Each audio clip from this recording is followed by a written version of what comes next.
I took the previous video down because I didn't actually know why I received these goggles. I thought when I received them, I figured they were for sale, and I had, placed a pre-order like a year ago because everybody's been waiting for so long, and they just arrived. So I jumped on it and, made a real first impressions because everybody likes being the first to get something. And it was a little bit too quick maybe. So I didn't know, but Eachine actually sent these out for actual testing review. They actually wanted feedback, which is kind of shocking because it's Eachine, but they actually wanted feedback, and they actually started speaking to me about the goggles and what I thought and what I think should be changed, and they said that they will actually consider making real changes. So the biggest issue with these goggles is the screen and the optics module, and I was absolutely correct that the module that they're using is the exact same module as the Top Sky version 1, which only really reviewers got. And now there's a Top Sky version 2. I have both of them, and the version 2 is significantly improved, but it's still not up to par with a regular Fat Shark LCD, but it is much, much better. And I explained this to Eachine, and Eachine is very much like many other companies that thinks that they know exactly what they're doing. They know exactly what's best, and they will have a hard time listening to anybody because they constantly doubted me when I was telling them that there's ghosting, chromatic aberration-ish kind of properties, blurring of colors, issues with the screen, the convergence of the screen is not good, it's not right, it doesn't fit your eyes properly, the IPD is the wrong distance, like it doesn't give you a nice IPD adjustment, the hole that you look through is too small, you can't actually see it. I can go on and on. Basically, that module is just flawed because it's a very rudimentary module. It's a very early LCOS module that shouldn't be used in any product, really. It's not really intended for that, as far as I know. I've talked to a couple of the people that have spoken to the developers. So I'm just going to run through the goggles since I didn't give you guys really a full run through. So one thing is that this, like I said, the hole for the screen, the actual looking through hole, the eyepiece hole is too small. In order to see the screen, the entire screen, which is enormous, you have to cram your face onto the goggles, and you can barely see the whole screen, but you can't see both whole screens at the same time because the convergence of the screens are wrong and the IPD adjustment is off, or is just not enough. Or for me, it's not enough at least. So you can't see both entire screens at the same time, even with no padding or anything on here. And for me, the nose space is too small. So I can't fit my big nose. I don't think I have a big nose, but I guess I have a big nose. And Eachine actually told me to use the thicker foam padding, which means that my face will move away from the goggles, which means that it'll be even more difficult to see the entire screen. So it's not a good thing. The foam padding, if you use the thicker one, it does give you a little more nose space, but this hole that we look through needs to be bigger. And that's the biggest issue. I think that maybe if they use -2 diopters like Fat Shark did on the HD1 or HD2 or whatever, it would maybe solve the problem because it essentially just kind of shrinks the whole optical scenario and screen so that it fits through the hole easier and you can actually see the whole screen.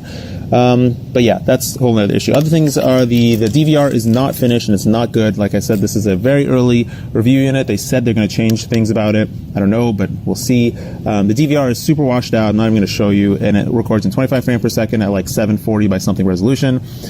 These are the module bays. I really appreciate these module bays, and this is a close-up look at the module. So this is the modules that it comes with. I can't use the module because I don't actually have any RP-SMAs. I don't know why these Chinese companies love RP-SMA, like these sockets, but if you order a lot of stuff from Banggood or from China, then you probably have more RP-SMA antennas than you have SMA antennas, so it might be good for you. Anyways, this is a true diversity. It does have 2 actual receivers, and the goggles are actually true quadversity. But, and there's a big but, the flipping between these 2 like modules is rather slow. It's definitely not like a Rapid Fire or a Clearview, and it's not even like a Furious or a LaForge. It's just very slow. It does hunt for the best signal, but it's very slow to flip back and forth. And I don't know if I would really trust, if I was doing anything remotely wrong, long range or even medium range, I don't think I would trust the software in there to properly flip back and forth, because we know that the Rapid Fire has had problems at range flipping back and forth. Furious has had problems with that as well. I don't know, but I'm pretty sure LaForge has had to work through that as well. I don't think they have it anymore. But I don't, considering this is like early firmware or firmware from Eachine, I don't really trust them that much. But you probably don't want to trust that flipping back and forth to use it actually as real quad diversity. If you're doing long range, you're probably going to use a standalone base station. Anyways, Other things about the goggle is that I really, really appreciate these covers that fit on this thing so darn well. It comes with two, one for flat modules or their own modules, and it comes with another for big chunky modules, the fat modules, and it fits over like the chunky modules really well. Like it's actually a good fit. I mean, it's amazing that it came from Eachine, but it is like, look at that. That fit is awesome. Full access to the buttons, the things, the antennas are coming out of perfect location. I mean, I've worked with other companies, they can't make these things fit properly, but Eachine was able to pull it off somehow. The whole casing and general quality is at least half a step above Fat Shark. The fitting of the plastic is better. The general, solidity of the product is better than Fat Shark. I'm really impressed that Eachine is able to pull this off. Or Fat Shark can't pull something better off. The faceplate does come off, as you can see here. So if they do have eye cups or some other kind of faceplate, contraption, you can swap it out. It comes with various foams. I'm not a really big fan of the head strap because, obvious reasons. The battery comes with it. Actually looks pretty good. It has a USB port for charging. It has a nice little gauge, and it looks like a Fat Shark battery because that's what Eachine does. They love copying. It also comes with a nice case and comes with some foam and HDMI cable and some wires. And this is a third strap for the top of your head, which nobody will ever use. Anyways, so I spoke to Eachine. I told them about a whole bunch of issues with these goggles, and I really don't have. So a couple people pointed me towards some forum posts that people were kind of arguing about my intentions and my not experience, but my opinion and what I think. And a couple people were saying how I don't know what I'm talking about, and my video was poor, and you couldn't see anything, and none of that mattered.